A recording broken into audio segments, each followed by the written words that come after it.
Hello दोस्तों, स्वागत है आप सबका क्विक ऑब्जेक्टिव एकेडमी पर।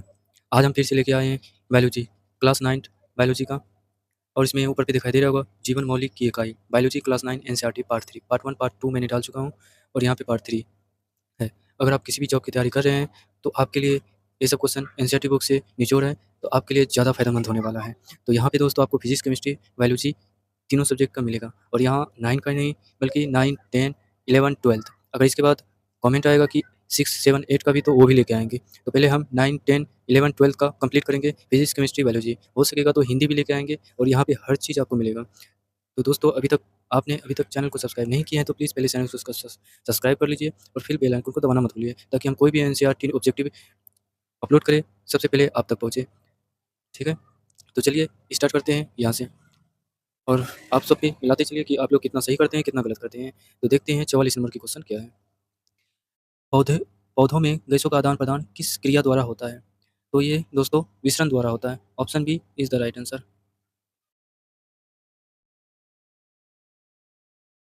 जब किसी जीवित कोशिका को अतिपराशरी पीरियड में डाला जाए तो क्या होगा? इसका जो राइट आंसर हो जाएगा आपका ऑप्शन बी, कोशिका संकुचित हो जाएगी। क्या हो जाएगी? संकुचित हो जाएगी। पौधे के मूल द्वारा जल का अवशोषण किस क्रिया द्वारा होता है? इसका जो राइट आंसर हो जाएगा आपका ऑप्शन बी, परासरण। Option B is the right answer. कोशिका द्रव्य में पाए जाने वाले अनियमित नलिकाओं के जाल को कहते हैं। नलिकाओं के जाल को कहते हैं, क्या कहते हैं? तो ये अंतःप्रद्रव्य जालिका। Option D is the right answer. रंगीन प्लेस्टिक को क्या कहते हैं? इसका जो राइट आंसर हो जाएगा आपका दोस्तों option C, chromoplast. Option C is the right answer. केंद्रक में पाए जाने वाले गाढ़े द्रव्य को क्या कहते हैं? ठीक है, केंद्रक में पाए जाने वाले गाढ़े द्रव्य को क्या कहते हैं? तो दोस्तों इसको केंद्रक द्रव्य कहते हैं। Option C is the right answer. किस प्रकार की कोशिका में बड़ी रसधानी पाई जाती है? किस प्रकार की कोशिका में बड़ी रसधानी पाई जाती है? इसका जो राइट आंसर हो जाएगा आपका ऑप्शन बी, पादप कोशिका। Option B is the right answer. जीन बने होते हैं, जीन बने होते हैं। इसका जो राइट आंसर हो जाएगा आपका ऑप्शन ए, डीएनए खंड से। डीएनए खंड से। कोशिका की वृद्धि किसके द्वारा नियंत्रित होती है? कोशिका की वृद्धि किसके द्वारा नियंत्रित होती है? तो ये केंद्रक के द्वारा नियंत्रित होती है। Option C is the right answer.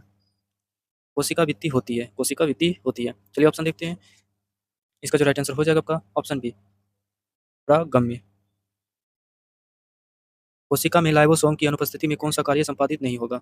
इसका जो राइट आंसर हो जाएगा आपका ऑप्शन सी, प्रोटीन संश्लेष। जंतु कोशिका के सबसे बाहरी घेरे को क्या कहते हैं? जंतु कोशिका के सबसे बाहरी घेरे को क्या कहते हैं?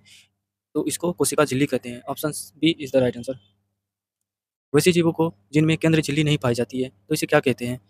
इसका जो राइट आंसर हो जाएगा आपका ऑप्शन डी, प्रोकेटियोस। Option D is the right answer. तो दोस्तों आप सबका जीवन मौलिक इकाई की टॉपिक खत्म हो चुका है। तो आप सबको पार्ट 1 मैंने डाला है और पार्ट 2 में जो क्वेश्चन बच गया था वो मैं लेके आया था 44 से लेकर 56 तक। अब यहाँ से उत्तक का क्वेश्चन देखेंगे, चैप्टर 2 रासायनिक विज्ञान का, चैप्टर 2 9 क्लास एनसीईआरटी बुक। ठीक है, तो यहाँ पे हेडलाइन पे आपको दिख रहा होगा कि उत्तक बायोलॉजी क्लास 9 एनसीईआरटी पार्ट 1, ये पार्ट 1 होगा। ठीक है ना।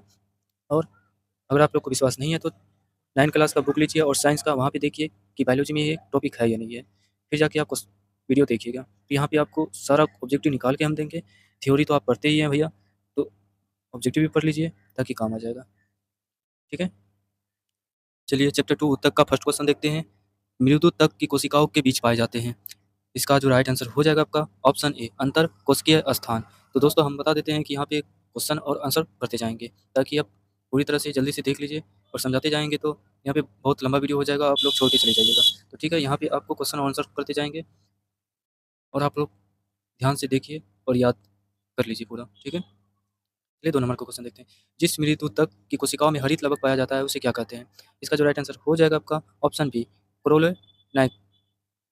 Option B is the right answer. मूंगफली और बादाम बादाम के छिलकों में पाए जाते हैं। मूंगफली और बादाम के छिलकों में पाए जाते हैं। इसका जो राइट आंसर हो जाएगा आपका ऑप्शन सी, स्क्लेटिस। Option C is the right answer. Cork कोशिकाओं में पाया जाता है। इसका जो राइट आंसर हो जाएगा आपका option C, suberin. Option C is the right answer. ट्रेकिरस पाए जाते हैं, क्लेडेसे पाए जाते हैं। इसका जो राइट आंसर हो जाएगा आपका ऑप्शन ए, जाइलाइम में। Option A is the right answer. पौधे की लंबाई किस ऊतक द्वारा बढ़ती है? पौधे की लंबाई किस ऊतक द्वारा बढ़ती है?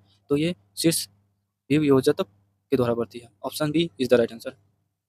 मृदु ऊतक एक प्रकार का मृदु उत्तक एक प्रकार का। इसका जो राइट आंसर हो जाएगा आपका ऑप्शन ए सरल उत्तक है। जीवित कोशिकाएं पाई जाती है। इसका जो राइट आंसर हो जाएगा आपका ऑप्शन सी मृदु उत्तक स्थूल कोण उत्तक में। Option C is the right answer. विभाजन की क्षमता होती है। विभाजन की क्षमता होती है। इसका जो राइट आंसर हो जाएगा आपका विभोजक कोशिकाओं में। Option A is the right answer. किन कोशिकाओं की भित्ति लिगिन के कारण मोटी हो जाती है? इसका जो राइट आंसर हो जाएगा आपका ऑप्शन सी दृक उत्तक। Option C is the right answer.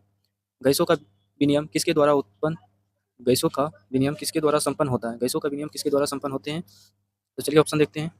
इसका जो राइट आंसर हो जाएगा आपका ऑप्शन बी स्टोमाटा द्वारा। कार्क कॉम्बियम का उदाहरण है। इसका जो राइट आंसर हो जाएगा आपका ऑप्शन ए पार्श्व विभेदक।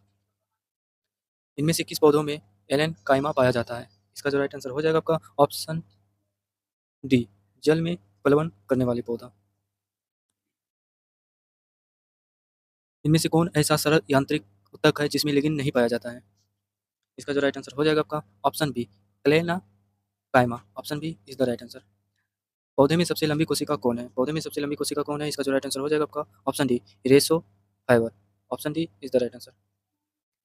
कार्क में किसके जमाव के कारण अतिरिक्त सुरक्षा उत्पन्न होती है? इसका जो राइट आंसर हो जाएगा आपका ऑप्शन ए सुबेरिंग के द्वारा। वाहनी एवं सखी कोशिकाओं किसके जाइलम एवं फ्लोएम में पाए जाते हैं? इसका जो राइट आंसर हो जाएगा आपका option D angiosperm. Option D is the right answer. निम्न में कौन विकल्प अंतर्वृषी उत्तक के लिए सही है? घास में पर्व के ऊपर पाए जाते हैं, मीट पौधे में पर्व के नीचे पाए जाते हैं, बाद में अस्थायी उत्तक में बदल जाते हैं, इनमें सभी। तो दोस्तों हम बता देते हैं इनमें सभी होगा। Option D is the right answer. निम्न में कौन कार्य के आधार पर विभाज्योत्तक उत्तक नहीं है? इसका जो राइट आंसर हो जाएगा आपका ऑप्शन डी अंतर्वृषी। पाइप में डैश सरल अस्थायी उत्तक के प्रकार नहीं है। तो इसका जो राइट आंसर हो जाएगा आपका option D ground meristem. Ground meristem. निम्न में कौन विकल्प गृहोत्तक के लिए सही है? इसका जो राइट आंसर हो जाएगा आपका ऑप्शन डी इनमें सभी। सभी हो जाएगा। डैश काफी मोटे दीवार वाले मृत कोशिका से बना होता है। इसका जो राइट आंसर हो जाएगा आपका ऑप्शन ए घृत तंतु। शरीर का बाहरी और भीतरी रक्षक आवरण बनाते हैं। इसका जो राइट आंसर हो जाएगा आपका ऑप्शन बी एपिथीलियम उत्तक। Option B is the right answer. Trachea और अंडवाहिनी में पाए जाने वाले उत्तक है घनाकार एपिथीलियम, पक्षमल एथिलियम, वसीय उत्तक, कंकाल उत्तक। तो दोस्तों आज के लिए बस इतना ही। आपको 23 नंबर का क्वेश्चन कमेंट बॉक्स में इसका आंसर बताना है। तो आज के लिए बस इतना ही। अगर आप लोग ने अभी तक चैनल को सब्सक्राइब नहीं किया है तो प्लीज़ चैनल को सब्सक्राइब कर लीजिए और बेल आइकन को दबाना मत भूलिए। और प्लीज़ दोस्तों को शेयर करें और जितना सपोर्ट हो सके तो सपोर्ट कीजिए। एक सपोर्ट की वजह से ही मैं अच्छा से आंसर कंटेंट बनाने की कोशिश करेंगे दोस्तों और हौसला बढ़ेगा। तो आज के लिए बस इतना ही। मिलते हैं नेक्स्ट क्लास में। अभी के लिए जय हिंद जय भारत।